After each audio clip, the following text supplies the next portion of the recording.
பழவந்தாங்கல் தமிழ் இலக்கிய பேரவையின் சார்பாக உங்கள் அனைவருக்கும் இரவு நேர ஈர வணக்கத்தினை தெரிவித்துக் கொண்டு இந்த செய்தியை உங்கள் முன் சமர்ப்பிக்கிறேன்.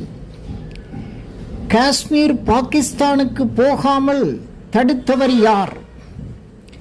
காஷ்மீர் பள்ளத்தாக்கில் இருந்த முஸ்லிம்களின் இதயத்தில் சிம்மாசனமிட்டு உட்கார்ந்திருந்தவர்தான் ஷேக் அப்துல்லா அவர்கள். இவர்தான் அன்றைய காலத்திலே தடுப்பு சுவராக இருந்தார். ஒரு கட்டத்தில் ஜின்னா எரிச்சல் அடைந்து ஷேக் அப்துல்லாவிடம், நீயும் முஸ்லிம், நானும் முஸ்லிம், முஸ்லிம்களுக்காகத்தான் பாகிஸ்தான், நீ பாகிஸ்தானோடு வராமல் நேருவின் பக்கத்திலேயே நிற்கிறாயே, இது நியாயமா என்று கேட்டபோது ஷேக் அப்துல்லா அவர்கள் நாம் என்றைக்கும் மறக்க முடியாத ஒரு வாசகத்தை வாய் மலர்ந்தார். அவர் என்ன வாய் மலர்ந்தார்?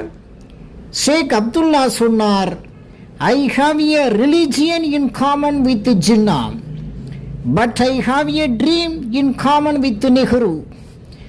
நெஹ்ருக்கும் எனக்கும் கனவு ஒன்றுதான் என்றார். என்ன கனவு? மதசார்பற்ற தன்மையும் ஜனநாயகமும்.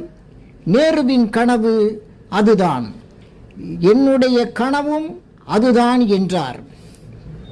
உங்கள் சிந்தனைக்கு நனவு மனதுடன் பழவந்தாங்கல் தமிழ் இலக்கிய பேரவை சமர்ப்பித்துக் கொள்கிறோம்.